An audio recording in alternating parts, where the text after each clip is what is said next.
Good evening, everybody, and welcome to today's session, which is organized by the Department of Political Science, Guru Nanak College, Dhanbad. And today's lecture is titled Analyzing National Interest, the Manmohan Singh Era in Indian Foreign Policy. And we have with us today as the guest speaker, Ruth Ria Khan, who is an assistant professor at the Department of Political Science, St. Paul's College, Kolkata, which is affiliated to the University of Calcutta. Now, I would request Dr. Meena Malkhandi to kindly do the welcome address. Thank you, Varsha. Good afternoon, Principal Sir, respected teachers, Speaker Madam, my colleagues and students. On the behalf of Department of Political Science, Guru Nanak College, Dhanbad, I, Meena Malkhandi, pleased to welcome you all on a one-day lecture on analyzing national interest, the Manmohan Singh era in Indian foreign policy. We all know today we are facing an adverse pandemic disaster world across. This outbreak of the virus has adversely impacted almost all functions like health, medicine, education, business, and economy in particular. The governments of all countries, institutions, experts, and academicians are working together on the construction of a new path for the future in accordance with the present scenario. The disruption in continuity of education has presented among teachers and prospective torch bearers a very natural concern for the future. Under this distress situation, an optimistic encouragement and keen guidance of our respected principal, Professor P. Shekhar, has made us a create virtual platform for today's lectures. He said, certainly, this is the right time to vindicate the four pillars of education: learning to know, Gyan Yoga, learning to do, Karma Yoga, learning to live together, Sahyog, and learning to be Atma Yoga. With these words, I welcome you all once again. Ladies and gentlemen, today we are fortunate to have with us Madam Ruth Reha Khan, Assistant Professor, Department of Political Science, St. Paul College, Kolkata, as our esteemed speaker. Madam Khan has a glorious academic excellency in the field of international security, Indian foreign policy, and Western and Indian political thought. She had graduated from Presidency College, Kolkata, and obtained her master's in Jadavpur University and MPhil from JNU Delhi. She is also credited with several research publications and communication. Today, we feel she is the right person to enlighten us on the very contemporary and relevant topic of today's lecture, analyzing national interest, the Manmohan Singh era in Indian foreign policy. I welcome you once again. Thank you. Over to Madam Ruth Reha Khan.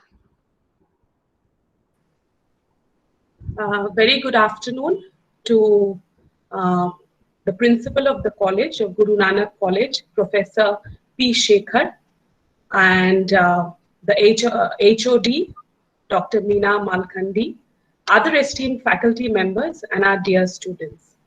Now, before I begin my lecture today on the topic, I want to first extend my heartfelt gratitude to the principal, sir, Professor Shekhar, for giving me an opportunity to interact with students from your college. I would also like to thank him for giving the suggestion of this very vital topic that we need to look into our past, only then we can move ahead into a glorious future. In his discussion with Professor Malkhandi, he has communicated to all of to me as well that the students or the youth are the future of the nation, and the more enlightened today's youth become with the foreign policies, with the national, the more capable will the Indian youth be to face employment, to face new challenges in their career, and also to stay positive in this very depressing pandemic situation. So I heartily congratulate the principal for choosing such a vital topic, which will be, I'm sure, of interest to all students. With those words, I would like to begin my lecture. And as Madam has already, head of the department, Madam has already explained that I will be looking at national interest. And I will only be looking at the era of Manmohan Singh, which is a 10-year period from 2004 to 2004. Now, for the benefit of the students, I would like to say that I will mix a little bit of Hindi and English for your benefit. Before beginning my lecture, let me apologize in person that Hindi is not my mother tongue, it is not my Matri Bhasha, so maybe I will not be as proficient to communicate my ideas, but I will try only for our dear students. With that, I want to begin my lecture on India's national interest, the Manmohan Singh era. Thank you so much once again. Now, before I talk about national interest, which is Rashtriya Hit, I would like to mention that I will divide my lecture into 5 parts. 5 भाग में मैं अपना lecture को divide करूंगी. ये मेरा broad structure है जो मैं पहले आउटलाइन कर दूंगी. इसके बाद हर विषय पे मैं 5 to 10 मिनट्स डिलिब्रेट करूंगी और सब क्वेश्चंस जो आपके तरफ से आएंगे वो मैं लास्ट में प्रोफेसर मालखंडी जो मॉडरेट करेंगी तभी मैं लूंगी. सो पहला जो मेरा थियोरेटिकल कंस्ट्रक्ट है, ये कॉन्सेप्ट क्या है नेशनल इंटरेस्ट या राष्ट्रीय हित जो हम लोग कॉन्सेप्ट बोल रहे हैं, ये कॉन्सेप्ट आती कहाँ से है और इसका रेलेवेंस क्या है, ये टाइप्स क्या है, इसके क्या किन प्रकार के नेशनल इंटरेस्ट हो सकते हैं और नेशनल इंटरेस्ट कितना साल तक चालू रहता है, ये बोल के मैं शुरू करूंगी. मगर इसके पहले मैं एक ऑथर का नाम लेना चाहती हूँ जो सारे स्टूडेंट्स जो पॉलिटिकल साइंस और इंटरनेशनल रिलेशंस पढ़ते हैं वो जानते हैं. वो है हैंस जे मॉर्गेनथाउ. उन्होंने एक सेमिनल बुक लिखा पॉलिटिक्स अमंग नेशंस. उस बुक के बाद वो तो रियल पॉलिटिक्स के लिए जो हम लोग रियलिस्ट थॉट्स के बारे में आलोचना करते हैं उसके लिए एक सेमिनल बुक है. मगर उन्होंने नेशनल इंटरेस्ट के ऊपर भी एक आर्टिकल लिखा. मैं ईयर बता दूंगी और आर्टिकल का नाम बता दूंगी फॉर फर्दर रीडिंग. इस आर्टिकल का नाम है in defence of national interest, a critical examination of Indian of American foreign policy. ये न्यूयॉर्क में पब्लिश हुई थी 1951. फिर इसकी एक रिवाइज्ड वर्जन बनी अगले साल 1952. और पॉलिटिक्स अमंग नेशंस जो बुक मैंने कहा वो 1948 में पब्लिश हुई थी, वो भी न्यूयॉर्क से. ये बोल के मैं राष्ट्रीय हित के बारे में डिस्कशन शुरू करना चाहूंगी. ये राष्ट्रीय हित जो कॉन्सेप्ट है ये बहुत ही की कॉन्सेप्ट है, मतलब एकदम फंडामेंटल यूनिट है जब हम पॉलिटिकल साइंस या इंटरनेशनल रिलेशंस को समझने की कोशिश करते हैं. हर nation, all nations are always engaged in fulfilling their national interest. मतलब हर वक्त नेशन का जो ऑब्जेक्टिव है वो अपना राष्ट्रीय हित को एक प्रोमिनेंट जगह में पहुंचाने की कोशिश में वो लगे रहते हैं. अब वो कैसे ये पॉलिसी करते हैं, वो हमेशा through out the year 24/7 365 days of the year वो सब टाइम अपना प्रमोशन करते हैं ताकि उनका जो राष्ट्रीय हित वो कॉन्स्टेंटली एक हाई लेवल पे रहे. और इसके लिए वो अपने सारे एक्शंस को जस्टिफाई करते हैं. A state will justify each and every action in the name of national interest. वो बड़ा नाम लेंगे नेशनल इंटरेस्ट का. इसी नाम के पीछे वो एक्चुअली अपना स्टेट का एजेंडा वो आगे लेके जाएंगे. और स्टेट क्या करती है ये हम पहले एक कोटेशन देंगे.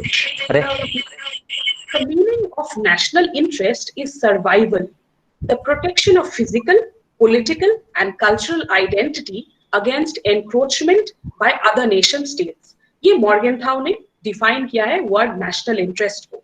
इसको अगर मैं हिंदी में कोशिश करूंगी अनुवाद करने के लिए, मतलब नेशनल इंटरेस्ट या राष्ट्रीय हित का ये मतलब है कि प्रोटेक्शन, मतलब सुरक्षित रखना है हमारा भौतिक जो आइडेंटिटी है, हमारा राजनीतिक जो पहचान है, एवं हमारा सांस्कृतिक जो आइडेंटिटी, इस तीनों को किसी और के एनक्रोचमेंट से, एनक्रोचमेंट या अतिक्रमण से हमें बचाना है। ये स्टेट्स ही प्रोटेक्ट करते हैं अपने national interest.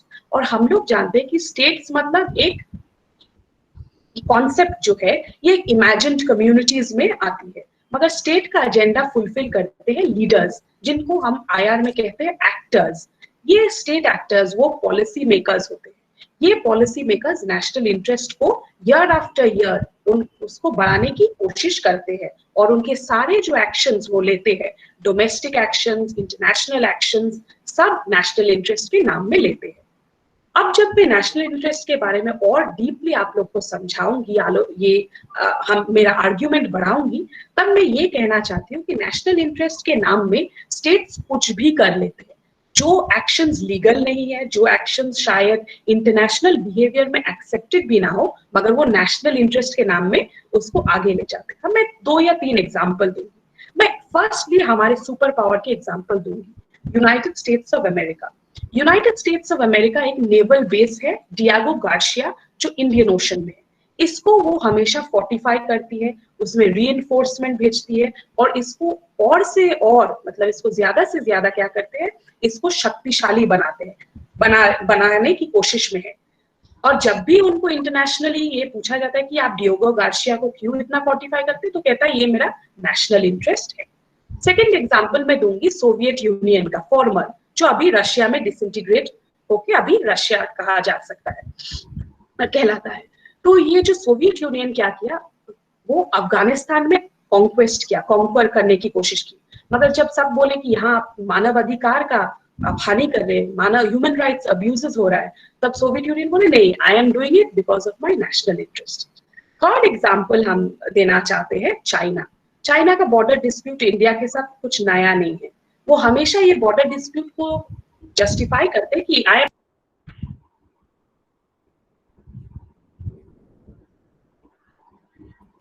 Ma'am, Ruth, ma'am, I think your mic has gone on mute. Okay, but yeah, it's better. Okay, but was I heard in the beginning?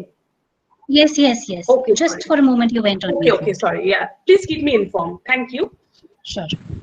हम लोग जब नेशनल इंटरेस्ट के बारे में बात करते हैं, मैंने 3 एग्जाम्पल दिया। पहले यूएस, जो हर एक्शन को जस्टिफाई करती है in the name of national interest. फिर अभी मैंने चाइना के बारे में बात किया कि चाइना अपने सारे बॉर्डर डिस्प्यूट को जब रिजॉल्व करता है मिलिट्री एक्शन के थ्रू, तब वो बोलता है ये नेशनल इंटरेस्ट ही हमारा के लिए हम लोग ये काम कर रहे हैं। तो नेशनल इंटरेस्ट जो है ये बहुत ही वेग कॉन्सेप्ट है, वेग या एम्बिगुअस कॉन्सेप्ट है, मतलब इसको बहुत लूजली डिफाइन किया जा सकता है। नेशनल इंटरेस्ट के नाम में हिटलर, अगर हम हिटलर की एग्जांपल लें, वो नाजी जर्मनी में जो हॉलोकास्ट वाला इंसिडेंट था, जहां जूइश लोगों की परसिक्यूशन हो रही थी, कॉन्सेंट्रेशन कैंप्स में उनको लेके उनको मारा, एकदम टोटली एक्सटर्मिनेट किया जा रहा था, या जेनोसाइड इन रवांडा जो कंट्री है वहां जब होती, सारे नेशनल इंटरेस्ट ही बोलते हैं तब के लीडर्स। तो ये बोल के मैं समझाना चाहती हूँ हमारे स्टूडेंट्स को कि नेशनल इंटरेस्ट एक बहुत ही डायनामिक कॉन्सेप्ट है, ये फ्लूइड भी है। इसमें क्या होता है, अलग अलग इंटरप्रिटेशन होते हैं। किसके इंटरप्रिटेशन होते हैं? जो लीडरशिप में है।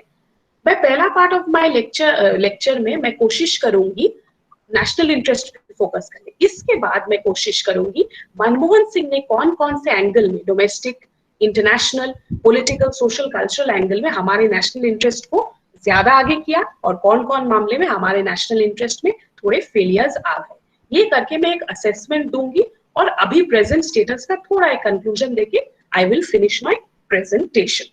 ओके, नाउ अभी सेकंड हम डिस्कस करेंगे कि नेशनल इंटरेस्ट के क्या पार्ट्स होते हैं। जैसे जब हम नेशनल इंटरेस्ट या राष्ट्रीय हित के बारे में बात करते हैं, इसके 2 पार्ट है।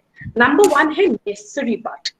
नेसेसरी पार्ट का मतलब है जो पार्ट एब्सोल्युटली इंपॉर्टेंट है, इसको आप निग्लेक्ट नहीं कर सकते। सेकंड पार्ट है नॉन नेसेसरी या नॉन वाइटल। इसको हम लोग देख सकते हैं कि इसको थोड़ा बहुत हम लोग कॉम्प्रोमाइज कर सकते हैं। तो फर्स्ट डिस्कशन हम करेंगे द नेसेसरी और the vital part of our national interest.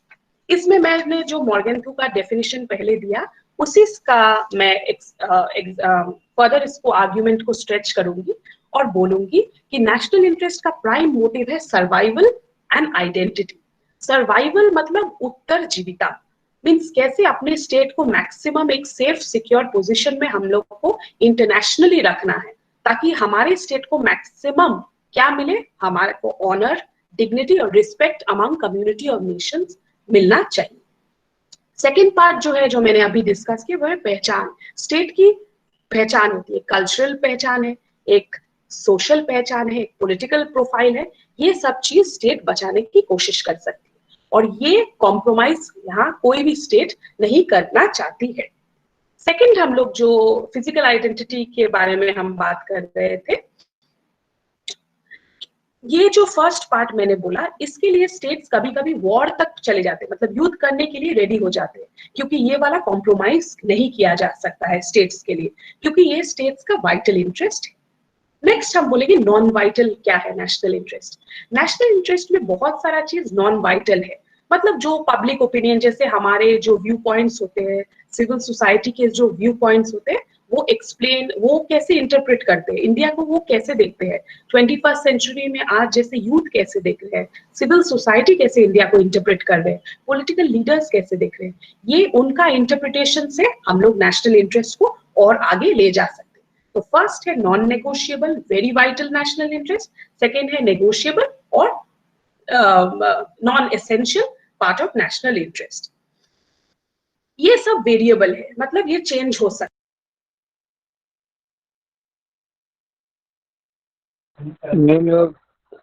Ruth, ma'am, you have again gone mute. Yes. Is it okay? I think the signal is fluctuating, ma'am. Please kindly. Yes, sure. Don't worry. I think it's again, yeah. Better. Yes.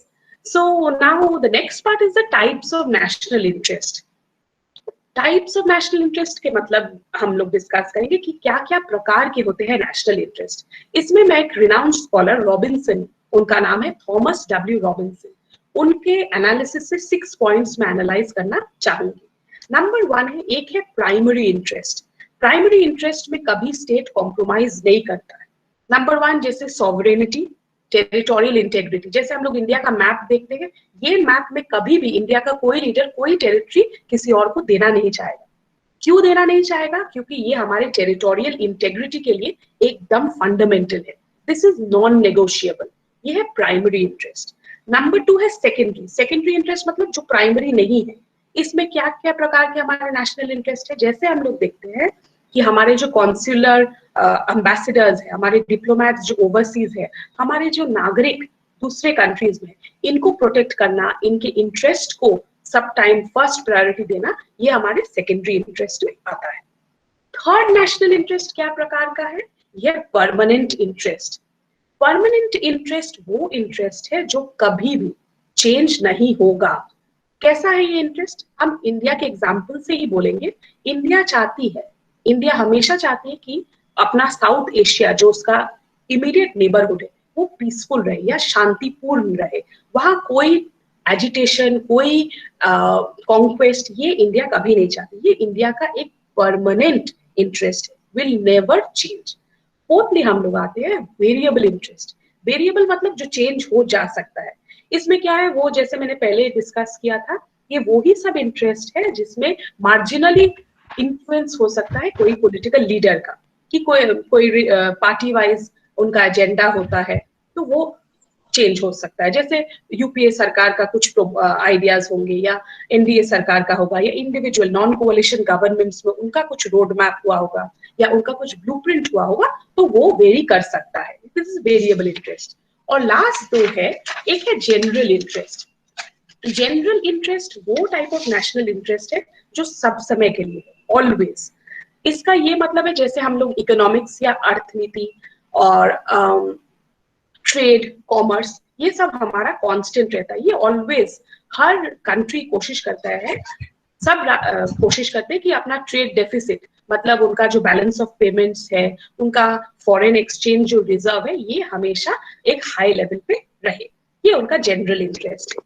और finally हम लोग कौन सा type के national interest में आते हैं, जो है एकदम स्पेसिफिक। जैसे मैं एग्जांपल के तौर से, सिंस मनमोहन सिंह के बारे में ही बात कर रही हूँ, I can talk about the look east policy. Look east policy 1991 में लॉन्च किया गया। इसके पहले अगर हम देखें पोस्ट इंडिपेंडेंस ईरा में हम लोग का we had the policy of towards third world countries, वो पॉलिसी था न्यू इंटरनेशनल इकोनॉमिक ऑर्डर, जो जवाहरलाल नेहरू के टाइम था, जो एफ्रो एशियन सॉलिडारिटी के लिए जो पॉलिसी हम लोग लॉन्च किए थे या हम लोग पार्टिसिपेट किए थे। दिस इज मोर और लेस ये नेशनल इंटरेस्ट के टाइप्स में। अब मैं बताऊंगी कि हाउ विल यू सिक्योर, मतलब नेशनल इंटरेस्ट के बारे में जो हम लोग इतना डिस्कस करें, इसको हम लोग कैसे बचाएं, इसको कैसे हम लोग प्रमोट करें, कैसे इसको आगे और आगे लेते जाएंगे, ये डिस्कशन करके मैं डायरेक्ट चले आऊंगी Manmohan Singh era. This will be my concluding observation on how to secure national interest. ना नेशनल इंटरेस्ट को आगे ले जाने के लिए कुछ मेथोडोलॉजीज है जो शायद हम लोग थोड़ा बहुत सब ग्रेजुएशन में अगर फर्स्ट ईयर और सेकेंड ईयर स्टूडेंट्स है वो लोग शायद रीडिंग किएगा जोसेफ फ्रैंकल का असेसमेंट। फर्स्ट प्रिंसिपल है डिप्लोमेसी। डिप्लोमेसी या उसको हम बोल सकते हैं कूटनीति। डिप्लोमेसी एक वेरी एक्सेप्टेड मीन्स है नेशनल इंटरेस्ट को प्रमोट करना। इसका मतलब ये है कि हमारे जो फॉरेन एम्बेसडर्स है, हमारे जो कॉन्सुलर रिप्रेजेंटेटिव्स है, जो दूसरे देशों में ये क्या करते हैं, एक नेगोशिएशन करते हैं दूसरे देशों के लीडर्स के साथ, वो एक बार्गेनिंग करते हैं, फिर वो लोग कॉम्प्रोमाइज करते हैं और एक अग्रीमेंट में आते हैं। So diplomacy is an accepted way to promote our national interest. Indian leadership में diplomatic experience इतना rich है कि हमारे जो ambassadors है जो बाहर गए वो बहुत बार successfully वो हमारे Indian foreign policy को highlight करने के लिए India's diplomatic stature को और आगे ले जाने के लिए बहुत वो लोग कोशिश किए and they have enabled such a high stature for India. अभी डिप्लोमेसी क्या है? डिप्लोमेसी अगर हम लोग कूटनीति के बारे में सोचे, ये ऐसा एक मैनर है या मेथोडोलॉजी है जैसे हम किसी और को परसुएड कर सके। जैसे हम लोग जब कहीं शॉपिंग में जाते हैं, हम लोग ज्यादातर देखते हैं सेल्समैन हमें कन्विंस करने की कोशिश करता है कि ये प्रोडक्ट कम प्राइस का है मगर उसको बेचना है एक हायर प्राइस की प्रोडक्ट, क्योंकि उसको सेल्स का इंसेंटिव मिलता है। वैसे अगर वो डिप्लोमेटिकली मतलब ऐसे वो बिहेव करे कि उसको बेचना नहीं है, येट वो आपको बेस्ट प्रोडक्ट दे रहा है वही प्राइस में, तो हम लोग क्या होते हैं, हम लोग इन्फ्लुएंस्ड हो जाते हैं। हम लोग गए थे कुछ और प्लान करने मगर उसकी इन्फ्लुएंस से हमारा माइंड चेंज हो जाता है और हम लोग सोचते हैं कि this is the right product. Diplomacy जो सक्सेसफुल डिप्लोमैट्स है वो दूसरे पार्टी को कन्विंस कर सकता है उनके पॉइंट ऑफ व्यू को एक्सेप्ट करना। ये फर्स्ट मेथड। सेकेंड मेथड है प्रोपेगेंडा या प्रचार प्रसार। प्रचार क्या है ये हम लोग सब जानते हैं। हम लोग टेक्नोलॉजी के जमाने में इंटरनेट के जमाने में ये जो टेक्नोलॉजी के माध्यम से हम लोग क्या करते हैं, हम लोग अपना पॉइंट्स जो चीज बोलना है हम लोग ग्लोबल फोरम में डिस्कस कर देते हैं, हम लोग सोशल मीडिया में लॉन्च कर देते हैं हमारे जो बातें हैं। कोई प्राइम मिनिस्टर उनका कुछ अभी जैसे हम लोग देखते हैं मन की बात, हम लोग देखते हैं आगे प्राइम मिनिस्टर उनका जो पेज होता है, जैसे हमारे एपीजे अब्दुल कलाम, हम लोग डायरेक्टली उनको उनके ऑफिस को ईमेल कर सकते थे। इससे क्या होता है, अपना एक प्रमोशन होता है। वैसे हर कंट्री कोशिश करता है कि उनका जो ऑब्जेक्टिव है वो दूसरे को प्रचार के माध्यम में समझा सके। जैसे इंडिया अपने डेमोक्रेसी को प्रमोट करता है, सबको दिखाता है कि देखिए हम लोग इतने लॉन्ग स्टैंडिंग डेमोक्रेसी है, हमारे रूटीन इलेक्शंस होते हैं, हमारे लीडरशिप ट्रांजिशंस बहुत स्मूथ होते हैं। ये चीज हम लोग देखें कि इंडिया ये प्रोपेगेंडा करती है कि we are a good democracy और we are a stable democracy. Third point में हम लोग जो आते हैं जो है इकोनॉमिक मीन्स, मतलब आर्थिक साधन। कैसे हम लोग थ्रू इकोनॉमिक्स हम लोग दूसरे कंट्री को अपना नेशनल इंटरेस्ट में मोटिवेट कर सकते हैं। एग्जाम्पल मैं बोल रही हूँ, हम लोग जानते हैं पूरे वर्ल्ड डिवाइडेड है, first world, second world, third world. 3 worlds जो है या डेवलप्ड कंट्रीज, डेवलपिंग कंट्रीज और लीस्ट डेवलप्ड कंट्रीज। ये जो 3-fold क्लासिफिकेशन है, हम देखते हैं कि ये 3-fold क्लासिफिकेशन में जो ऊपर रहते हैं, जो रिच कंट्रीज है, प्रॉस्परस कंट्रीज है, जैसे यूरोपियन कंट्रीज है, वो लोग क्या करते हैं, वो कोशिश करते हैं गरीब देशों को एड देने, इकोनॉमिक एड। वो लोग आर्थिक हेल्प करते हैं ब्रिज बनाने के लिए, इंफ्रास्ट्रक्चर के लिए, एजुकेशन लोन के लिए, या वो लोग क्या करते हैं, वो लोग हेल्थ केयर प्रमोशन के लिए बहुत सारे डॉलर्स वो लोग दान करते हैं। इसके बाद क्या होता है, वो गरीब कंट्री वो उनके इन्फ्लुएंस जोन में आ जाता है। तो ये हम लोग कोल्ड वॉर में भी देखे हैं, ये हम लोग पोस्ट कोल्ड वॉर ईरा में भी देखे हैं, ये अभी भी थर्ड वर्ल्ड में चल रहा है। ऐसा करते करते क्या होता है, जो गरीब नेशंस है वो इन्फ्लुएंस में आ जाते हैं जो बड़े नेशंस है। फोर्थ पॉइंट में डिस्कस करूंगी जो अलायंस या ट्रीटीज है। अलायंस या ट्रीटीज वो सारे प्रोसीजर्स है जिसके थ्रू एक नेशनल इंटरेस्ट जो एक कंट्री का है वो दूसरे कंट्रीज के साथ उसको मैग्नीफाई कर सकते हैं, या मल्टीप्लायर इफेक्ट। मैं एग्जाम्पल के तौर में समझाती हूँ। अगर आप कोल्ड वॉर के टाइम देखे हैं तो आपको लगेगा कि NATO, North Atlantic Treaty Organisation, जो 1949 साल में स्थापित हुआ था, उसके ठीक बाद 1955 में वॉर्सो पैक्ट हुआ था। ये दोनों जो ग्रुप्स थे ये कलेक्टिव सिक्योरिटी ऑर्गेनाइजेशन थे। इसका ये मतलब था कि अगर इनके जो मेंबर्स थे 5 या 6, यहाँ फ्रांस, ब्रिटेन, यूएसए, ये एक साथ थे, और दूसरी तरफ थे ईस्ट यूरोपियन कंट्रीज जो वॉर्सो पैक्ट में थे। जो नेटो का कॉन्सेप्ट था, नेटो का कॉन्सेप्ट था कोल्ड वॉर ईरा में, उनको लगता था कि अगर एक पे अटैक किया जाएगा तो सब पे अटैक माना जाएगा। ऐसे करके क्या हुआ, वो लोग एक फोरम बन गए। इससे क्या हुआ, उनका national interest became common interest, क्योंकि उनको पता था अपना एबिलिटी या अपना स्ट्रेंथ बढ़ाने के लिए ये गुड प्रोसीडियर है, ये एक बहुत he tried and tested methodology है कि नंबर्स में हमारा स्ट्रेंथ होता है। जैसे सिंपल एग्जांपल, बच्चे लोग जब खेलते हैं एक डंडा तोड़ना बहुत आसान होता है, बट अगर 5 या 6 डंडे एक साथ हो जाए, जैसे स्टेट्स एक साथ हो जाए, तो उसको तोड़ना या उसको अटैक करना बहुत डिफिकल्ट होता है। फिफ्थली, हम लोग जानते हैं नेशनल इंटरेस्ट को प्रमोट करने के लिए स्टेट्स और एक मेथड यूज करते हैं जो कि बल का प्रयोग या कोअर्सिव मेथड्स, बल का प्रयोग। वो कैसे करते हैं, अभी हम लोग जानते हैं कि कोई आजकल युद्ध नहीं करना चाहते, full scale large scale war अभी पासे हो गया, कोई किसी को करना नहीं है, क्योंकि इसमें इकोनॉमिक लॉस बहुत होता है और पूरा स्टेट का जो ग्रोथ रेट है वो ऑटोमेटिकली स्लम्प डाउन हो जाता है। और इंटरनेशनल स्टैंडिंग मतलब पूरे वर्ल्ड में उनका जो एक दर्जा है या पोजीशन है वो घटना शुरू करता है। मगर फिर भी स्टेट्स कभी कभी वॉर यूटिलाइज करते हैं, ये जो युद्ध का जो उनके पास वेपन है या अस्त्र है वो यूज करते हैं एक्सट्रीम सिचुएशंस में, सिर्फ अपना नेशनल इंटरेस्ट को आगे लेके जाने। जैसे हम लोग फर्स्ट वर्ल्ड वॉर में देखे, सेकेंड वर्ल्ड वॉर में देखे, थर्ड वर्ल्ड वॉर में हम लोग क्यूबन मिसाइल क्राइसिस में जब देखते हैं 1962 में एकदम आईबॉल टू आईबॉल कॉन्फ्रंटेशन हो गया था दोनों सुपर पावर्स। अगर तब भी वो लोग डिसीजन ना लेते तो वर्ल्ड में शायद एक बार न्यूक्लियर हॉलोकास्ट हो जाता, हिरोशिमा नागासाकी के बाद। तो इसमें फिर लीडर्स को लगा कि नहीं, हम लोग को बैक ट्रैक करना है, हम लोग को ये प्रोसेस में आगे नहीं जाना है। तो ये कोअर्सिव मीन्स। नेक्स्ट, इसमें हम लोग किसका प्रयोग करते हैं, सेना की शक्ति या सेना का ताकत, मिलिट्री मीन्स को मैक्सिमम यूज करते हैं। ये सिर्फ जस्टिफाई तभी होता है, military means it can only be justified in for international terrorist acts.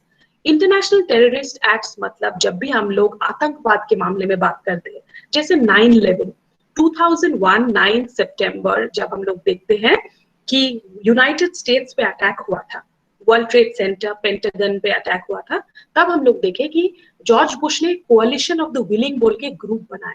इसमें लाइक माइंडेड स्टेट्स क्या किए, वो लोग कॉम्बैटिंग टेररिज्म के लिए अपने फोर्सेस को रेडी किए और वो काउंटर टेररिस्ट ऑपरेशंस के लिए प्रैक्टिस करते थे। वो अलग अलग स्टेट्स में जाके उनके साथ मेथोडोलॉजीज एक्सचेंज करते थे, काउंटर इंसर्जेंसी प्लानिंग करते थे ताकि वो टेररिस्ट को अटैक कर सकते, उनके अकाउंट्स को फ्रीज कर सकते। तो ये चीज हम लोग देखें, only in matters of international terrorism some states are justifying war.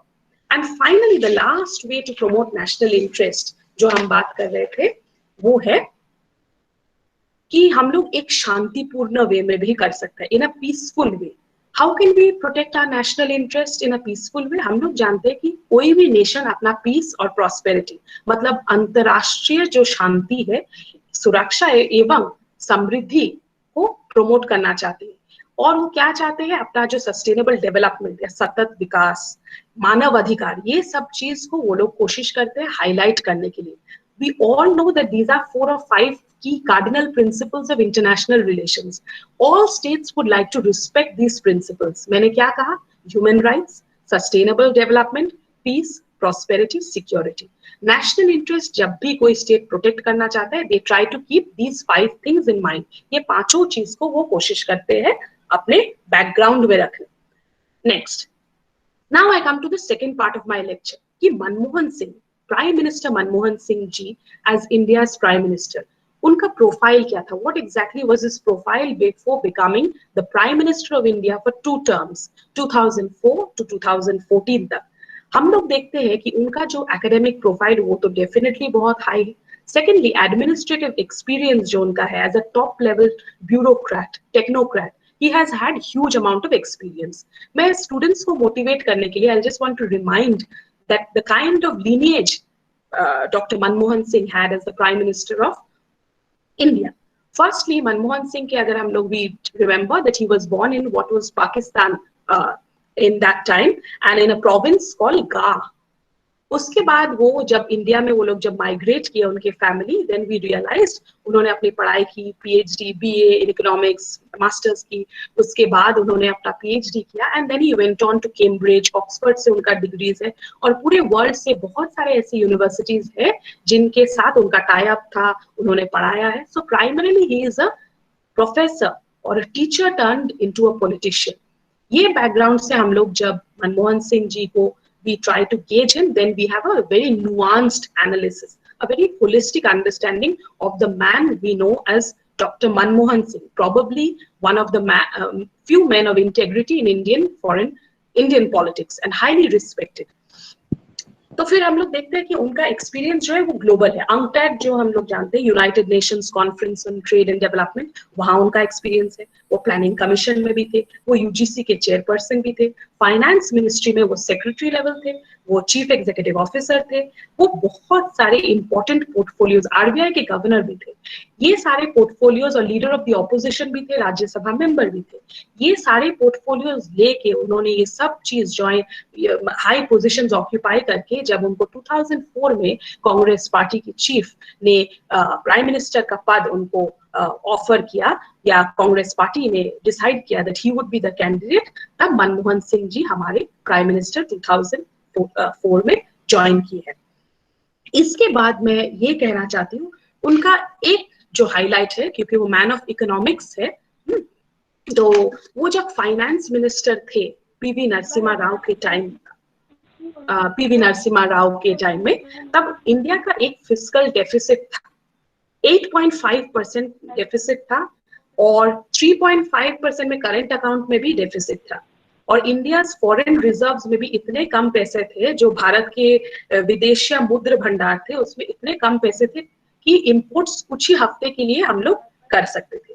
ऐसा एक सिचुएशन में मनमोहन सिंह जी ने पी चिदम्बरम के साथ जब वो डिसीजन लिया गया कि इकोनॉमी को डीरेगुलेट करना होगा.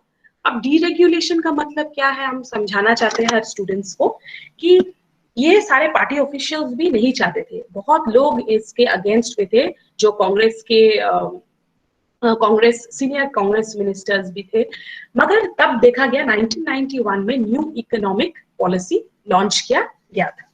इसके बाद से देखा गया कि इंडिया का चेंज हुआ. India became from a socialist democracy, it turn to a capitalist democracy, या समाजवादी अर्थव्यवस्था से इंडिया एक पूंजीवादी अर्थव्यवस्था में धीरे धीरे एक ट्रांजिशन किया. इससे क्या हुआ, लाइसेंस राज जो सिस्टम था वो बंद हो गया, और जो बाधाएं थी foreign direct FDI, foreign direct investment के प्रति, वो भी आस्ते आस्ते करके रिमूव किया जा रहा था. और थर्डली पब्लिक सेक्टर कंपनीज जो थे उनको प्राइवेटाइज किया गया था. इसके बाद ये बहुत ग्राउंड ब्रेकिंग इकोनॉमिक रिफॉर्म्स थे. मनमोहन सिंह उसके बाद राज्यसभा में गए, वो सरकार भी गिर गई, प्राइम मिनिस्टर नरसिम्हा राव की सरकार could not win a majority after this huge economic change also. Manmohan Singh जी इसके बाद वो 91 में भी देखा जा रहा है, 91 में वो राज्यसभा के मेंबर थे, और 98 से 2004 मतलब प्राइम मिनिस्टर होने के ठीक पहले वो ऑपोजिशन में, राज्यसभा में लीडर ऑफ द ऑपोजिशन थे. और 2000 इलेक्शन के बाद हम लोग जानते हैं कि कांग्रेस लेड जो यूपीए सरकार थी वो एनडीए गवर्नमेंट को आउस्ट करके became the single largest majority.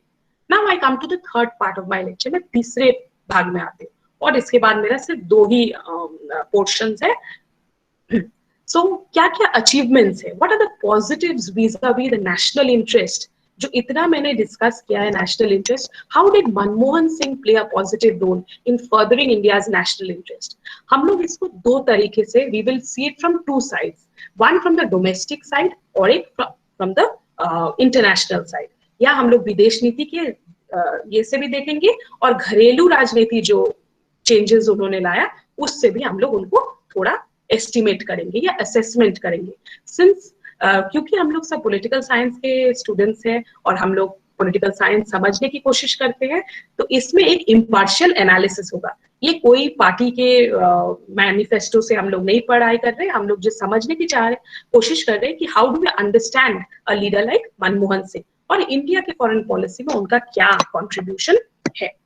Number one, 2005 में मैं फर्स्ट जो मेंशन करूंगी वो स्पेशल इकोनॉमिक जोन, और मैं देख रही हूँ मेरे पास और लगभग 20 मिनट है, but I will try to summarise. Special economic zone 2005 में प्राइम मिनिस्टर मनमोहन सिंह के अप्रूवल में ये एक्ट फोर्स में आ गया। इस एक्ट से क्या होता है, ये सारे एक्ट्स है, इसको मैं जस्ट टच करके बाकी आप लोग रीडिंग कर सकते हैं and you can follow it, तो मैं इन पे ज्यादा जोर नहीं दूंगी। ये social economic special economic zone act, SEZ act में एक काम था, इसमें एक लीगल फ्रेमवर्क बन गया। नंबर वन, जहां जहां स्पेशल इकोनॉमिक जोन बनेगा यहाँ एक लीगल फ्रेमवर्क बन गया। सेकेंडली क्या हुआ, इसमें जनरेशन ऑफ इकोनॉमिक एक्टिविटीज, कैसे इकोनॉमिक एक्टिविटीज को और हाईलाइट किया जा सकता है, प्रोमोट किया जा सकता है। बैकवर्ड जो रीजन है Ruth ma'am, you have again gone mute.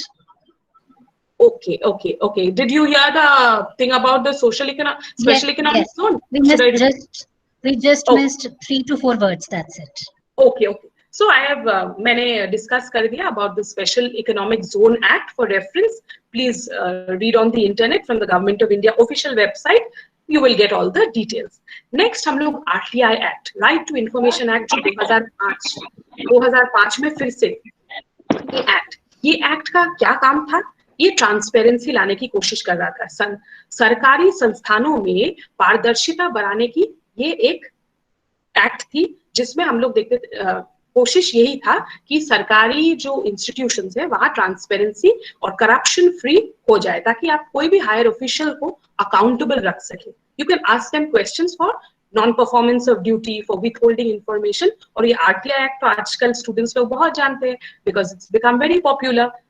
Okay, so this is a very important act. Let us also agree that the RTI Act एक fundamental contribution ला दिया हमारे democratic credentials पे। Thirdly, we want to discuss the NREGA, NREGA Act, the National Rural Employment Guarantee Scheme। ये भी 2005 में ही हुआ है। इसमें क्या एजेंडा था कि minimum 100 days of work unskilled labour को मिलेगा, ताकि रूरल फैमिलीज जो है, जो गांव में रहते हैं, जो इनके पास कोई इनकम स्टेबिलिटी ना हो, उनके पास minimum 100 days of paid work होगा। ये बाद में महात्मा गांधी MNREGA बोल के, अभी we know it as MNREGA, और Mahatma Gandhi national rural employment generation programme. Next है जो उनके अंडर लीडरशिप में हुआ था, वो है the JNURM, Jawaharlal Nehru national urban renewal mission. इसमें हम लोग देखते हैं अर्बन मेट्रोपॉलिटन सिटीज में ये स्कीम लॉन्च किया गया था। क्वालिटी ऑफ लाइफ, जो हमारे लाइफ की जो क्वालिटी है, सुविधाएं है, सिविक फैसिलिटीज है, वो बढ़ाने के लिए, ट्रांसपोर्ट इंफ्रास्ट्रक्चर, ये सुविधाएं बढ़ाने के लिए ये लॉन्च किया गया था। फिर और देखते हैं हम लोग सर्व शिक्षा जो अभियान है, इसको रिव्यू किया था मनमोहन सिंह गवर्नमेंट में 2005 के करीब, एंड ऑफ 2000। और मिड डे मील स्कीम्स, क्योंकि मनमोहन सिंह जी को यही लगा था कि बच्चे के जो ड्रॉप आउट रेशियो है वो शायद कम हुआ है, और ये जब उन्होंने रिव्यू किया तब देखा गया कि यस, ये 2.5 करोड़ जो पहले ड्रॉप आउट होते थे वो अभी 96 lakhs हो गया था। मतलब ये जो सर्व शिक्षा अभियान था और मिड डे मील स्कीम, दोनों एक साथ काम करके ड्रॉप आउट रेशियो को कम करने की मदद कर रहा था। तो मनमोहन सिंह जी सिंस एजुकेशन सेक्टर से, उनको ये चीज बहुत उनके दिल के करीब था कि एजुकेशन रिफॉर्म्स बहुत हाई लेवल में हुआ, कम से कम एट द प्राइमरी लेवल। फिर मोबाइल नंबर पोर्टेबिलिटी, जो हम लोग जानते हैं, एक नंबर से व्हेन वी पोर्ट, ये भी उन्हीं के टाइम में जब हुआ था, तब IT मिनिस्टर कपिल सिब्बल थे। और ये क्या किया, हमारे जो टेलीकॉम सेक्टर को कॉम्पिटिटिवनेस लाया, इसमें कॉस्ट हम लोग के लिए एफिशिएंसी आया है, इंप्रूवमेंट इन फैसिलिटीज आया, और कॉस्ट बहुत ड्रॉप हो गया इसके बाद। और जो चीज मैं अभी हाईलाइट, ये इतने सारे मैंने डोमेस्टिक चीजें बताई, घरेलू नीति जो उन्होंने नए नए या कुछ में मॉडिफिकेशंस करके उन्होंने जो लॉन्च किया। मगर मैं ज्यादा एम्फोसिस देना चाहूंगी लास्ट 2 पॉइंट में, जो इंडो यूएस न्यूक्लियर डील है और दूसरे जो ग्रेट पावर रिलेशंस है। नेक्स्ट हम लोग जो डिस्कस करेंगे इंडो यूएस न्यूक्लियर डील। ये Indo US nuclear deal not probably but surely Manmohan Singh के पॉलिटिकल करियर में एक फेदर इन हिज कैप था, one of the greatest achievement. क्योंकि इसके पहले हम लोग 34 इयर्स में, मनमोहन सिंह जी के शब्दों में ही, हम लोग न्यूक्लियर एपार्थाइड में थे। स्टूडेंट्स को पता है एपार्थाइड जो साउथ अफ्रीका में था against the blacks, Africans, again whites, जो डिस्क्रिमिनेशन, रेशियल डिस्क्रिमिनेशन कर रहे थे। तो मनमोहन सिंह जी को लगा कि ये जब हमारा न्यूक्लियर डील का ये प्लान इम्प्लीमेंट हुआ या पास हुआ है, तब हम लोग ये पॉलिसी से हम लोग एपार्थाइड, न्यूक्लियर जो एपार्थाइड थी या डिस्क्रिमिनेशन था न्यूक्लियर ग्रुप्स के बीच और जो नॉन न्यूक्लियर स्टेट्स में थे, ये चीज हट गया। तो ये उनका बहुत बड़ा अचीवमेंट हम लोग कह सकते हैं। ये अग्रीमेंट प्रेसिडेंट तब थे जॉर्ज डब्ल्यू बुश। इंडिया ने तब मतलब घोषणा किया या अग्री किया that they will separate the civil and military facilities, और वो सब चीज को IAEA मतलब इंटरनेशनल एटॉमिक एनर्जी एजेंसी के अम्ब्रेला के अंडर में वो ला देंगे। और वो 2005 में ये अग्रीमेंट साइन हुआ। इसके बाद से हम लोग देखते हैं 2006 में जो हाइड एक्ट था, यूएस का हाइड एक्ट या US India peaceful atomic energy cooperation, इसको कहते हैं हाइड एक्ट। ये हाइड एक्ट में मॉडिफिकेशंस लाया गया ताकि इंडिया को ये न्यूक्लियर एम्बिट के अंदर लाया जा सकता था। तो ये हम देखते हैं कि इनका सक्सेसफुल डिप्लोमेटिक अचीवमेंट्स में हम लोग इंडो यूएस न्यूक्लियर डील को हाईलाइट करके बोल सकते हैं कि नेशनल इंटरेस्ट हमारा बहुत हाई लेवल में पहुंच गया। नेक्स्ट हम लोग एनालाइज करेंगे मनमोहन सिंह जी के और जो फॉरेन रिलेशंस थे as India with other relations. यहाँ फोकस तो मैंने यूएसए पे किया है, और क्योंकि USA is the only super power, ये एक यूनिपोलर वर्ल्ड में हम लोग आ गए हैं जहाँ मल्टीपोलर टेंडेंसीज भी है, मगर फिर भी यूएसए एक यूनिपोलर वर्ल्ड में हम लोग all of us are living in a unipolar world where USA is the only superpower which is only probably facing competition with China. Next, तो हम लोग डिस्कस करेंगे जब प्राइम मिनिस्टर मनमोहन सिंह जी जिस बैकग्राउंड में वो आते हैं। 2002 में इंडिया में गोधरा कम्युनल वायलेंस था, और 2001 में इंटरनेशनली हम लोग जानते हैं 9/11 टेररिस्ट अटैक था। तो ओवरऑल एक कियोस, एक फियर, एक एंजाइटी ऑपरेट कर रहा था इंटरनेशनली एवं डोमेस्टिकली। ऐसा एक पॉलिटिकल माहौल में मनमोहन सिंह जी प्राइम मिनिस्टर जब बने, उनके बहुत सारे कंपल्शंस थे, पॉलिटिकल कंपल्शंस थे। मगर हम लोग ये भी देखते हैं कि जैसे जॉर्ज बुश के टाइम में रिलेशंस बहुत ही वार्म और बहुत ही फ्रेंडली था, क्योंकि ये रिलेशन को इम्प्रूव वो लोग दोनों बहुत ग्रेटली पार्टिसिपेट कर रहे थे। ओबामा एडमिनिस्ट्रेशन जब आया सेकेंड टर्म के टाइम, तब हम लोग देखते हैं कि थोड़ा वॉरी था, क्योंकि ओबामा एडमिनिस्ट्रेशन पाकिस्तान को भी हेल्प कर रहा था ताकि टेररिज्म वहां कर्टेल्ड हो जाए, और इंडिया भी अमेरिकन कंपल्शंस को समझता था कि अमेरिका को अभी मेन टारगेट है पाकिस्तान से कोई भी अगर टेररिस्ट ऑर्गेनाइजेशंस वहां रेफ्यूज लेके अगर ये टेररिज्म फैला रहा है, एक्सपोर्ट कर रहा है टेररिज्म, यूएसए पाकिस्तान के साथ अलायंस करके टेररिज्म को एलिमिनेट या कंटेन करने की कोशिश कर रहा था। ये बात इंडिया या मनमोहन सिंह जी प्राइम मिनिस्टर को पता था कि ये कंपल्शंस रहेंगे। ये प्रिज्म से India, Pakistan, US, China relations को इंडिपेंडेंटली देखना, मतलब इम्पार्शियल एनालिसिस करना हम लोग को चाहिए, क्योंकि वो टेररिज्म का बैकग्राउंड में ये सारे रिलेशंस जो है कुछ क्लोज आ रहे थे, कुछ कंस्ट्रक्टिवली एंगेज हो रहे थे, और ये सिर्फ बायलैटरल रिलेशंस नहीं थे, ये मल्टीलैटरल। बायलैटरल मतलब एक कंट्री से और एक country, multilateral means one country with this country with that country, like Australia with America, America with New Zealand, New Zealand with China. This are multilateral relations. Next हम लोग देखते हैं कि न्यूक्लियर डील साइन करने के बाद इंडिया ने कजाकिस्तान और रशिया के साथ भी बहुत सारे अग्रीमेंट्स कंक्लूड कर लिए, commercial agreements, nuclear commercial agreements. इसके बाद हम लोग देखते हैं फॉरेन पॉलिसी, जो जब मनमोहन सिंह जी प्राइम मिनिस्टर थे, वो साउथ एशिया में हम लोग सभी जानते हैं कि इंडिया वहाँ एक बहुत बड़ा जायंट है। इंडिया के साइज से भी अगर हम लोग देखें, इंडिया के मिलिट्री से भी देखें, इंडिया के नेवी से भी देखें, इंडियन नेवी, तो हम लोग देखते हैं कि साउथ एशिया में इंडिया एक जायंट है। और बहुत सारे छोटे जो साउथ एशियन स्टेट्स है वो इंडिया को प्रेफर करती है, क्योंकि इंडिया एक बिनाइन पावर है। जैसे हम लोग कॉन्सेप्ट जानते हैं, मेलिग्नेंट मतलब जो आक्रमण करता है, एनक्रोच करता है, और बिनाइन पावर है वो पावर जो राइज कर रहा है मगर किसी के ऊपर चढ़ के या किसी को कॉन्क्वेस्ट करके वो नहीं था। तो India was a benign power, और इसके लिए साउथ एशिया में इंडिया का प्रोफाइल बहुत हाई था ड्यूरिंग मनमोहन सिंह गवर्नमेंट। हम लोग को याद रखना चाहिए कि लुक ईस्ट पॉलिसी भी वही टाइम लॉन्च हुआ था। इसका मतलब ये है कि इंडिया साउथ एशिया के बाहर भी जो साउथ ईस्ट एशिया है, जिसमें आसियान कंट्रीज है, Singapore, Indonesia, Malaysia, Vietnam, Laos, Cambodia और बाद में ईस्ट तिमोर, ब्रुनाई, ये लोग सब अगर इंडिया के एम्बिट में आ जाए तो इंडिया ने आसियान की तरफ अपना इकोनॉमिक फुटप्रिंट बढ़ाया। इकोनॉमिक फुटप्रिंट सिर्फ नहीं बढ़ाया, पॉलिटिकल फुटप्रिंट भी बढ़ाया, क्योंकि वहां इंडिया देख रहा था चाइना का बहुत ज्यादा इन्फ्लुएंस है। चाइना क्या कर रहा था, जो छोटे स्टेट्स थे CLMV, Cambodia, Laos, Vietnam, Myanmar, इनको कल्टीवेट कर रहा था, इकोनॉमिक एड दे रहा था और उनको अपने स्फीयर ऑफ इन्फ्लुएंस में ले आ रहा था। तो इंडिया को लगा ये राइट टाइम है, इनके इकोनॉमी से मुझे बेनिफिट करना है, क्योंकि हमें याद रखना चाहिए कि ये बैकग्राउंड था इकोनॉमिक लिबरलाइजेशन का था। और ये जो कंट्रीज थे इनका नाम अभी धीरे धीरे एशियन टाइगर्स में आ जा रहा था। फिर लार्जर जो ईस्ट एशिया है, जो China, Japan and south Korea, ये तीनों कंट्रीज में इंडिया को अपना फुटप्रिंट चाहिए था, ज्योग्राफिकल एवं जियो स्ट्रेटेजिक फुटप्रिंट चाहिए था।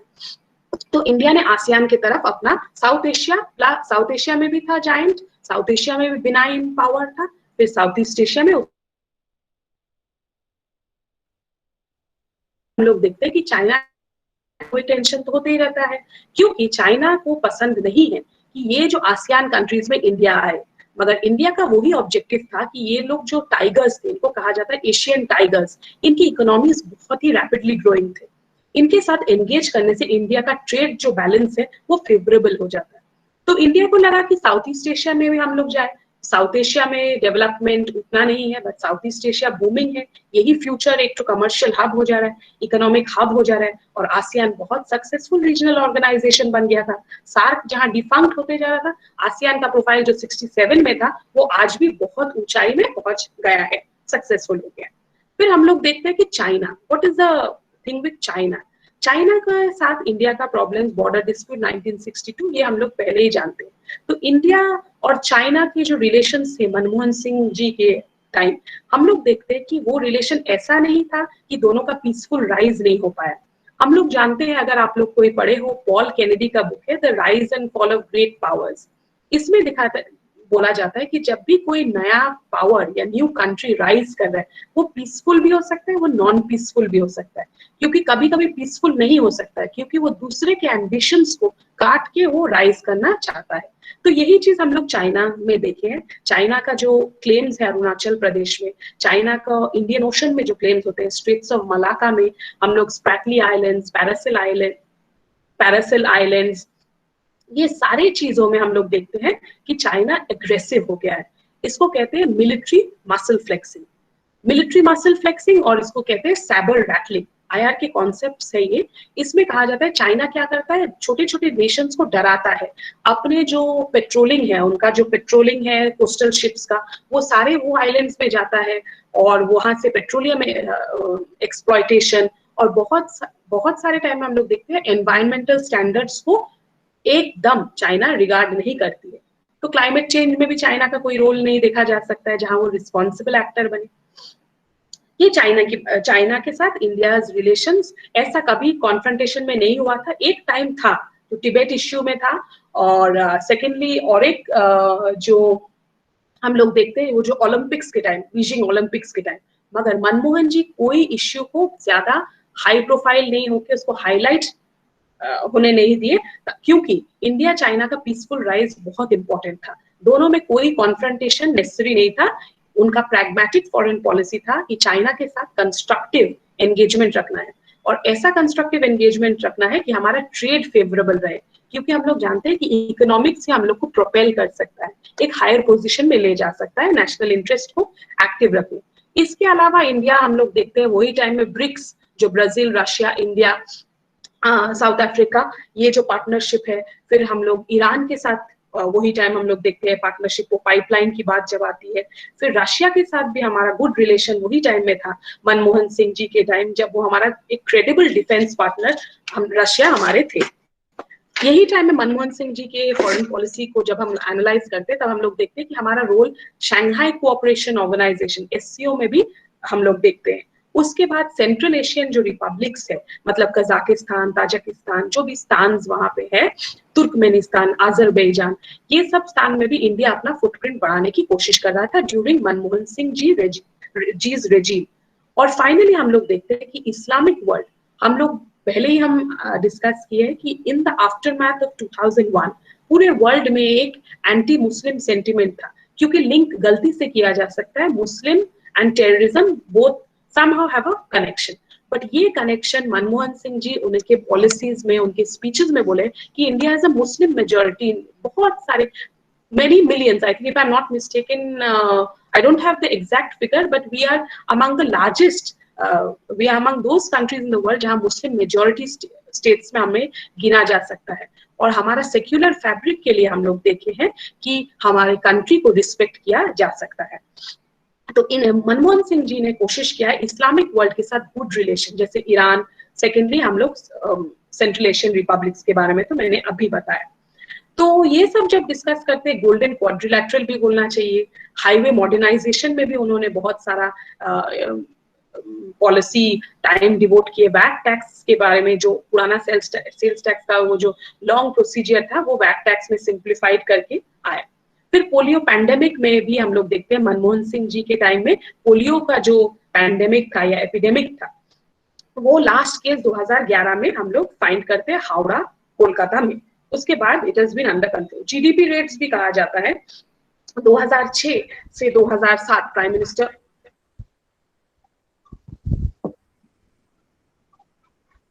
मिनिस्टर मोदी के time, prime minister Manmohan Singh ji के टाइम में हम लोग देखते हैं कि 10.08 ये नेशनल स्टैटिस्टिक्स कमीशन के फिगर्स है।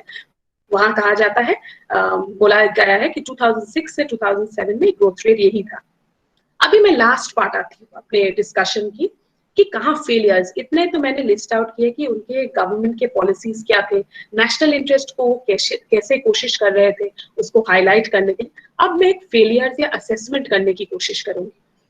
अभी स्टूडेंट्स तो शायद वो बुक पढ़े हैं या वो मूवी देखे, जो है एक्सीडेंटल प्राइम मिनिस्टर, संजय बारू जो उनके मीडिया एडवाइजर थे एक टर्म के लिए, तो उन्होंने एक बुक निकाली। ये बुक का नाम है एक्सीडेंटल प्राइम मिनिस्टर, और इलेक्शन के टाइम ही ये मूवी रिलीज हुआ। अनुपम खेर जी इसमें मेन एक्टर के रूप में थे, मगर इसमें कांग्रेस पार्टी ने ज्यादा इसमें इंटरेस्ट नहीं लिया क्योंकि उनको लगा कि ये नॉन इश्यू है। मगर संजय बारू जी एक एलिगेशन करते हैं कि हम लोग सब जानते हैं, पॉलिटिकल साइंस के जो स्टूडेंट्स हैं, हम लोग निकोलो माकियावेली के बुक पढ़े हैं, द प्रिंस। उसके अगर 7th चैप्टर में हम लोग देखें, वहां कहा जाता है कि ऐसे कुछ कुछ लीडर जिनको किस्मत से कोई पोस्ट मिल जाए या अगर वो किसी इन्फ्लुएंशियल पर्सन को जानते हैं, उनको अगर ये पोस्ट मिल जाए तो वो लीडर कभी काबिल नहीं होते। संजय बारू ने ये निकोलो माकियावेली का द प्रिंस बुक से यही उदाहरण मनमोहन सिंह जी पे लगाया। उन्होंने कहा है कि सिंस वो कांग्रेस पार्टी के क्लोज थे, प्राइम मिनिस्टर सोनिया, वो कांग्रेस पार्टी प्रेसिडेंट सोनिया गांधी के क्लोज। हेलो, हाँ,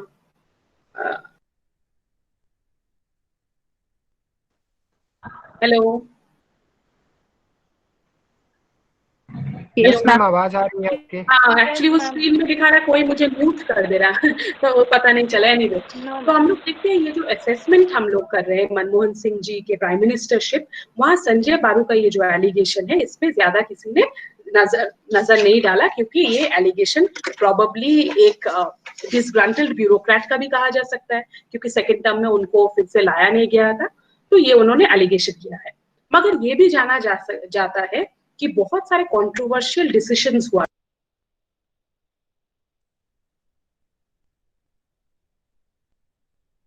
भाई मैम को क्यों म्यूट कर रहे हो? कौन हो? हाँ, कोई आशुतोष, कोई शायद गलती से मुझे म्यूट कर दिया है। Hello, again mute. Yes ma'am, आ रहा है आवाज।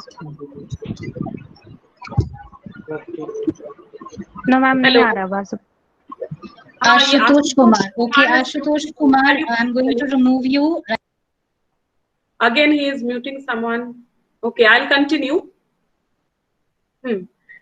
So हम लोग ये देखते हैं कि मनमोहन सिंह जी मैन ऑफ इंटेग्रिटी थे, उनके अगेंस्ट कोई एलिगेशन नहीं हम लोग देखते थे कि पॉलिटिकल पार्टीज भी उनको क्लीन इमेज में उनको मानते थे, मगर उन्हीं के टाइम में सारे बड़े स्कैम्स जो है, कॉमनवेल्थ, 2G, कोलगेट, ये सारे एलिगेशंस में कहा जाता है कि मनमोहन सिंह जी एक बड़े से करप्शन के मोल्ड के ऊपर बैठे थे, मगर उनको कुछ पता नहीं था। वो एक इंडिया कॉन्क्लेव समिट में भी बोले थे कि उनको कुछ नहीं पता था कि कब वोट्स खरीदे जा रहे थे, कब डिफेक्शन के कैंडिडेट्स यहाँ से वहां हो रहे थे। तो उन्होंने पॉइंट ब्लैंक एक इंडिया कॉन्क्लेव में ये सब डिस्कस किया था।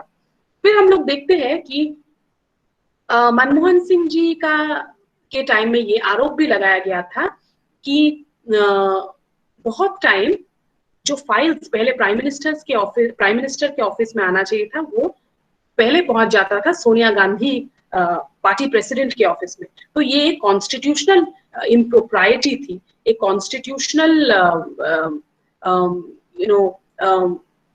कॉन्स्टिट्यूशनल हम लोग कह सकते हैं इन्फ्रिंजमेंट ऑफ द कॉन्स्टिट्यूशनल प्रेरोगेटिव्स थी, जो मनमोहन सिंह जी के पास फाइल्स आने के पहले पहले सोनिया गांधी के पास चली जाती थी।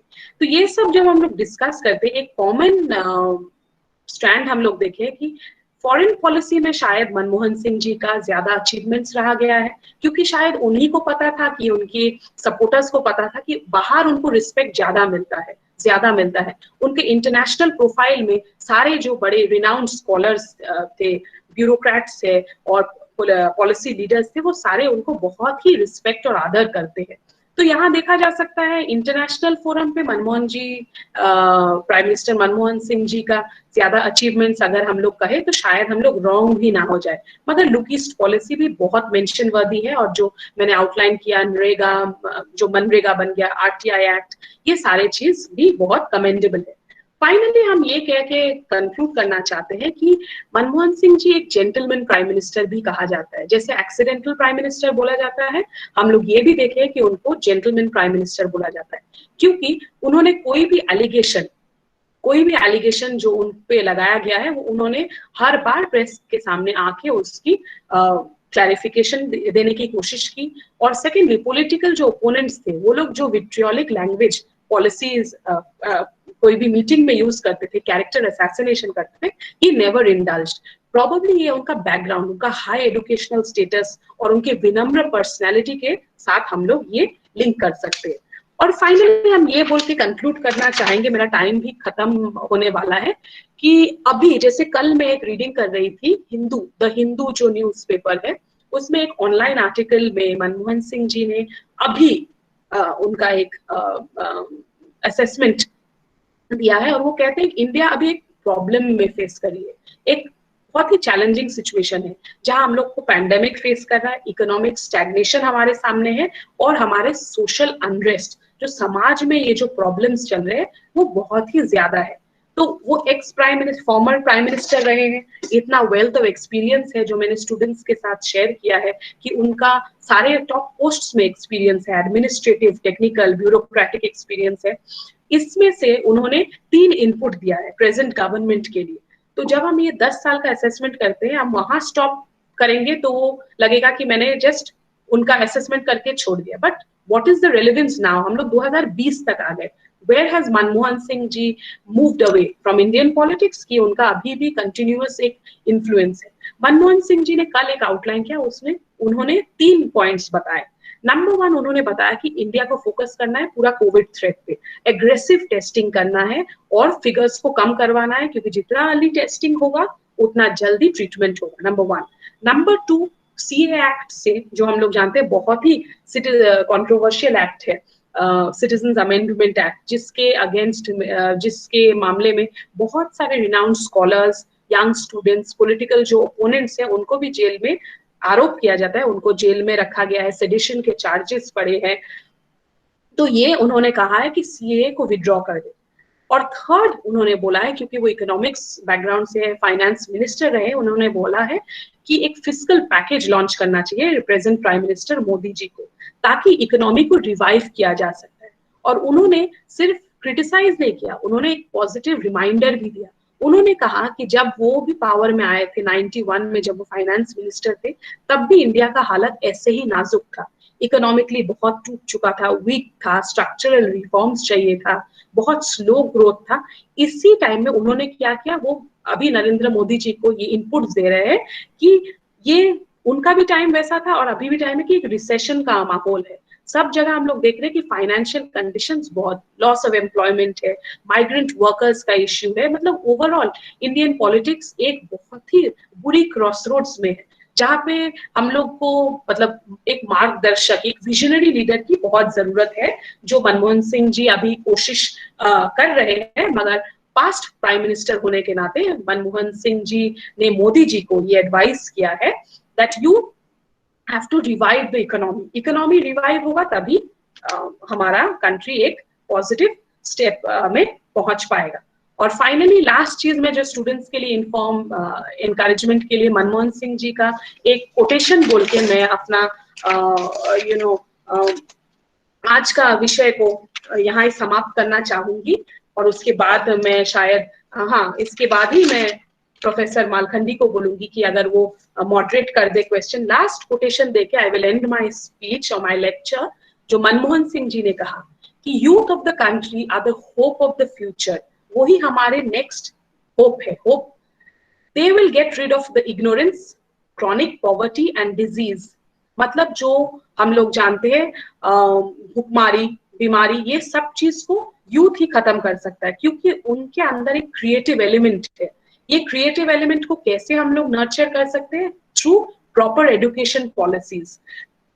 ये एजुकेशन पॉलिसी जो वो बोलते हैं, अभी new economic policy, education policy अभी मीटिंग हम लोग न्यूज में देख रहे हैं, इसमें डिस्कशन हो रहा है। मनमोहन सिंह जी ने ये कहा है कि ऐसा एजुकेशन सिस्टम हमारे यूथ के लिए, जो हमारे स्टूडेंट्स जो आज सुन रहे हैं, उनके लिए क्या कह के गया है। मतलब रिसेंटली मनमोहन जी ने कहा है, उन्होंने कहा कि हमारा एजुकेशन सिस्टम ऐसा होना चाहिए कि जिसमें कैरेक्टर बिल्डिंग हो, हमारा अपना समृद्धि हो, वी गेट एम्पावर्ड, एनलाइटेंड। और वो कैसे होगा? हमारे जो इंडियन स्पिरिचुअल जो वैल्यूज है, हमारे जो कल्चरल ट्रेडिशंस है, उसको कंबाइन करना होगा। क्या के साथ कंबाइन करना होगा? उसको कंबाइन करना होगा साइंस एंड टेक्नोलॉजी के साथ। तभी हम लोग नॉलेज के जो बैरियर्स है, फ्रंटियर्स है, उसको हम लोग पुश बैक कर सकते हैं। यही विजन देके, पॉजिटिव मनमोहन सिंह जी का statement on education and youth देके मैं अपना आज का विषय मैं इतना ही बोलना चाहूंगी। Thank you to the principal sir. Hello. Again, someone has muted. Hello. Hello. Yes, Yes, ma'am, आवाज है। हाँ, वो कोई म्यूट कर दे रहा है, पता नहीं। एनीवे, तो यही positive. Did you all hear my last statement by Absolutely, we did. And so with that, I want to end my lecture, and I would encourage all the students to try and think about the issues we discussed and to raise their questions. And I thank the principal professor, Professor P. Shekhar, for this time that he has allotted to me. I'm very happy to engage with the students during this pandemic, because it is a time very difficult for the students also, as they are going through an online method of studying and to understand. And I thank Professor Meena also, that she has invited me to your esteemed college and to meet all your faculty members over a virtual platform and your students. Thank you, ma'am, Meena ma'am, and thank you, Shekhar sir, for giving me a wonderful opportunity. And all technical problems, I am very sorry. We have to blame the network. So thank you so much.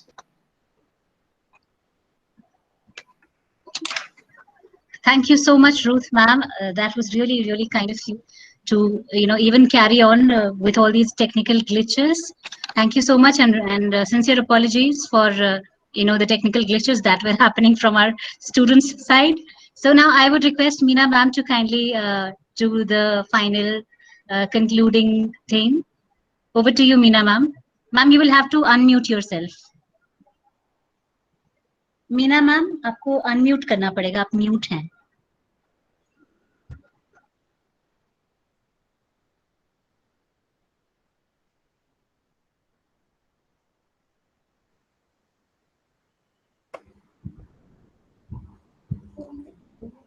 Thank you Varsha,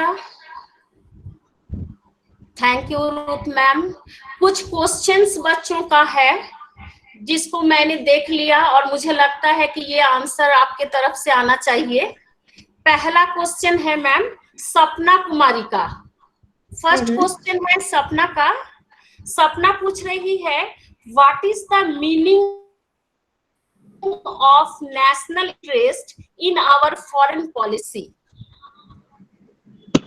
What is the national interest in our foreign policy? Meena madam, मैं request करूंगी अगर आप 2-3 question थे तो मैं एक साथ respond करूं अगर कुछ कॉमन रहे फिर। ओके मैम, इसके बाद में अपर्णा झा पूछ रही है व्हाई नेशनल इंटरेस्ट इज की concept in our foreign policy? Okay, Why national interest is key concept in our foreign policy?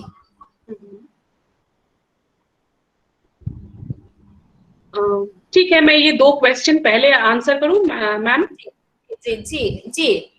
Okay ma'am, तो पहले जो सपना ने कहा the meaning of national interest, मैंने पहले ही अपने लेक्चर में एक्सप्लेन कर दिया कि नेशनल इंटरेस्ट को जैसे मॉर्गनथाउ ने डिफाइन भी किया था, मगर ये बहुत ही वेग कॉन्सेप्ट है। ये ऐसा कॉन्सेप्ट है जो लीडरशिप पे डिपेंड करता है। कौन लीडर कैसे नेशनल इंटरेस्ट को इंटरप्रेट करेगा, ये उनके लिए बहुत ही लीडर सेंट्रिक फोकस्ड है। सेकेंडली, ये रियलिस्ट थिंकिंग में हम लोग जानते हैं, जो रियलिस्ट हम लोग लाइन ऑफ थॉट हम लोग पढ़ते हैं, जैसे रियलिज्म, फिर हम लोग देखते हैं आइडियलिज्म। रियलिस्ट पॉलिटिकल थॉट में हम लोग देखते हैं कि इंटरनेशनल रिलेशंस जो है IR, ये बहुत ही स्टेट सेंट्रिक मॉडल है।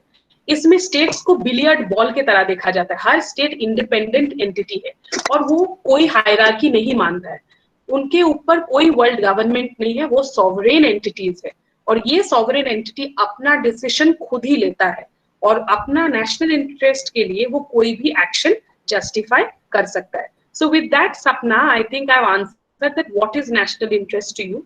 Next question by Aparna, that why national interest is a key concept in foreign policy? पहले मैं बताना चाहती हूँ कि फॉरेन पॉलिसी में नेशनल इंटरेस्ट की कॉन्सेप्ट ही नहीं है, ये एंड्योरिंग कॉन्सेप्ट है, मतलब ये चलता आ रहा है और ये कंटिन्यू करेगा। So Aparna, it is a very good question. National interest कभी, ये कोई भी स्कॉलर, बहुत सारे स्कॉलर्स नेशनल इंटरेस्ट की इंपॉर्टेंस को निग्लेक्ट करते हैं, मगर रियल पॉलिटिक्स जो रियल पॉलिटिक्स जो समझते हैं, जिनको प्रैग्मेटिक पॉलिटिक्स में इंटरेस्ट है, वो जानते हैं कि स्टेट्स, ये जो ऑल्टर है ना, इस पे वो बलि दे सकते हैं कुछ भी नेशनल इंटरेस्ट के नाम में। ये मैंने एग्जाम्पल दिया था हिटलर का, फिर मैंने एग्जाम्पल दिया था USA का डियोगो गार्सिया में, फिर मैंने सोवियत यूनियन का भी एग्जाम्पल दिए थे। तो ऐसे करके हम लोग देखते हैं कि national interest not only is a concept that will be a key concept or an important concept, it will be an enduring concept. Enduring मतलब जो कभी इसका इंपॉर्टेंस घटेगा नहीं, इनफैक्ट बढ़ेगा, क्योंकि स्टेट्स अभी और ज्यादा, ये एक स्टेट मॉडल, हम लोग स्टेट सेंट्रिक वर्ल्ड में हम लोग आ गए। स्टेट्स अपने इंटरेस्ट को मैक्सिमाइज करने के लिए they will not stop at anything, वो कुछ भी प्रोसेस लेना चाहेंगे। Thank you. Next question ma'am. Aniket और स्नेहा पूछ रहे हैं डॉक्टर मनमोहन सिंह के विदेश नीति में कुछ क्या खास विशेषताएं थी? ओके, और एक क्वेश्चन दीजिए मैम, हम 2 क्वेश्चंस लेंगे। दोनों क्वेश्चन एक साथ ही, 2 अनिकेत और स्नेहा दोनों एक साथ पूछ रहे हैं कि क्या कुछ स्पेशल फीचर्स था मनमोहन सिंह के फॉरेन पॉलिसी में? ओके, ठीक है, ये मैं आंसर कर देती हूँ। Thank you, I mean very good question actually Aniket and Sneha, तुम लोग लेक्चर सुन रहे थे, आई एम हैप्पी। बट मैंने ये आउटलाइन किया है कि फॉरेन पॉलिसी में शायद मनमोहन सिंह जी के सारे ज्यादा बड़े अचीवमेंट्स थे, क्योंकि अगर हम लुक ईस्ट पॉलिसी को भी देखते हैं, जो अभी कंटिन्यू करके एक्ट ईस्ट पॉलिसी में अभी चल रहा है, उसका न्यू नेम हुआ है, मगर लोग कहते हैं ये new wine, old wine in a new, इसका एक कहावत है, new wine in an old bottle. ये सेम प्रोसेस है, सेम लुक ईस्ट पॉलिसी है, मगर इसका पैकेजिंग अलग है। तो ये भी मनमोहन सिंह जी के टाइम में था। फिर हम लोग जो इंडो यूएस न्यूक्लियर डील, जो मैंने अभी कहा कि हमारे जो फॉरेन पॉलिसी में हमारा जो स्टेटस इंटरनेशनली बढ़ा है, जब हम रिस्पॉन्सिबल न्यूक्लियर पावर स्टेटस में आ गए, ये पूरा कंट्रीब्यूशन मनमोहन सिंह जी के गवर्नमेंट के टेन्योर का टाइम का है। और बाकी तो मैंने आउटलाइन किया, ब्रिक्स में हमारा पार्टिसिपेशन, एससीओ में पार्टिसिपेशन, चाइना के साथ एक कंस्ट्रक्टिव एंगेजमेंट हो रहा है, फिर पाकिस्तान के साथ भी पीसफुल नेगोशिएशंस में मनमोहन सिंह जी थे, और मैंने रशिया के साथ भी बोला कि डिफेंस प्रोक्योरमेंट्स भी उनके साथ हमारा वही पीरियड में था। तो विद ऑल कंट्रीज, मतलब मेजर पावर्स और मिडिल पावर्स के साथ, इवन पावर्स जो कम थे जैसे कंट्रीज इन साउथ एशिया जैसे मालदीव्स, भूटान, जो छोटे पावर्स हैं, उनके साथ भी इंडिया का जो नेबरहुड पॉलिसी था वो वेरी कमेंडेबल था under Manmohan Singh ji. Okay, that is Aniket and Sneha. I have answered your question. Thank you, ma'am. And over to Neeta Ojha, ma'am, for vote of thanks. Okay. Thank you, Meena. Good afternoon, everyone. आज राजनीति विज्ञान विभाग में जो online व्याख्यान series का प्रथम व्याख्यान आयोजन किया, ये काफी सफल रहा, और इसे सफल बनाने में इस कार्यक्रम की जो प्रमुख वक्ता है प्रोफेसर रुथ लेहा खान, इन्हें मैं तहे दिल से शुक्रिया अदा करती हूँ और बहुत बहुत धन्यवाद देती हूँ कि उन्होंने बहुत ही कम समय में कई महत्वपूर्ण बिंदुओं पर बहुत अच्छी तरह से प्रकाश डाला, जो कि आज के विशेष रूप से राजनीति विज्ञान के छात्रों के लिए इसे जानना बहुत ही जरूरी था। तो मैं दोबारा आपको इसके लिए बहुत धन्यवाद देती हूँ कि आपने बहुत ही अच्छे तरीके से अपने बात को हमारे बच्चों के सामने रखा और काफी महत्वपूर्ण जानकारी प्रदान की है। दोबारा आपको बहुत बहुत धन्यवाद कि आपने अपना काफी बहुमूल्य समय भी हमें प्रदान किया है। अब मैं अपने महाविद्यालय के प्रिंसिपल सर, जो कि हमेशा से हमारे लिए प्रेरणा के स्रोत रहे हैं और उनके पॉजिटिव एटीट्यूड और मार्गदर्शन के बगैर इस प्रकार के सफल कार्यक्रम हम लोग आयोजित ही नहीं कर पाते हैं, उन्हें भी बहुत तहे दिल से धन्यवाद देती हूँ। अब मैं धन्यवाद देती हूँ इस कार्यक्रम को, इस आयोजन को जिन्होंने बहुत सफलतापूर्वक संचालित किया है, जिन्होंने सफलतापूर्वक इस कार्यक्रम को आयोजित किया है, हमारे विभाग अध्यक्ष डॉक्टर मीना मालखंडी। मैं आपको भी बहुत धन्यवाद देती हूँ, और मैं अपने महाविद्यालय के अन्य विभाग के जो भी अध्यक्ष रहे हैं, वो जो इस कार्यक्रम में आए हैं, और अन्य जो मेरे सहयोगी गण रहे हैं, उन्हें भी इस कार्यक्रम में शामिल होकर अपना समय देने के लिए मैं धन्यवाद देती हूँ। साथ ही मैं उन सभी छात्र छात्राओं को धन्यवाद देती हूँ जो इस कार्यक्रम में शामिल हुए, और उम्मीद है उन्हें वास्तव में बहुत ही अच्छी जानकारी मिली है और जिसका वे आगे चलकर काफी अच्छा उपयोग कर सकते हैं।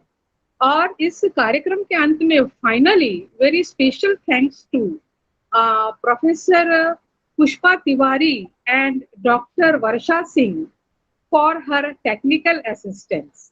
थैंक यू वर्षा, और थैंक यू सबको अगेन, सबको बहुत धन्यवाद। और इसी के साथ ये कार्यक्रम यही समाप्त हो रहा है। अब मीना माल। Thank you, Neeta Di. Special thanks to Ruth Khan, and my special thanks goes to Varsha Singh. वर्षा के बिना ये टेक्निकल एक्सपर्ट्स जो है वो हम लोग में नहीं है जो वर्षा कर सकती हैं। वर्षा ने इतना अच्छा से इसको ऑर्गेनाइज किया है, तो हमारा डिपार्टमेंट की ओर से भी हम वर्षा को एक बार फिर से थैंक यू देते हैं। और रुथ खान मैम, हम चाहते हैं कि दोबारा हम लोग आपके साथ फिर किसी तरह से अटैच हो पाए, और हमारे स्टूडेंट्स भी बहुत खुश है, हमको मैसेज पर्सनली आने लगा है, वो लोग चाहते हैं कि एक बार फिर से आप उनके साथ अटैच हो। Thank you so much, thank you so much for every students and teachers. Over to Varsha. Thank you very much, Meena ma'am. Thank you, Ruth ma'am. It was a really amazing session, one of the best that we have attended in the season of difficult times that we have right now. the Corona times. Thank you for enlightening us. There have been few more important questions which are interesting. मुश्किल है अभी आपके लिए पढ़ पाना, हम समझ पा रहे हैं, तो हम कोशिश करेंगे कि कुछ selected questions हम आपको forward कर दें, so that you can write answers and then we can forward them to the students. That would be really great. So thank you everybody for joining today. All the best. Have a great time. We would be back with few more interesting sessions very soon. Thank you very much. You all will get the recording of this lecture very soon. It would be available on YouTube for viewing purposes. Thanks a lot.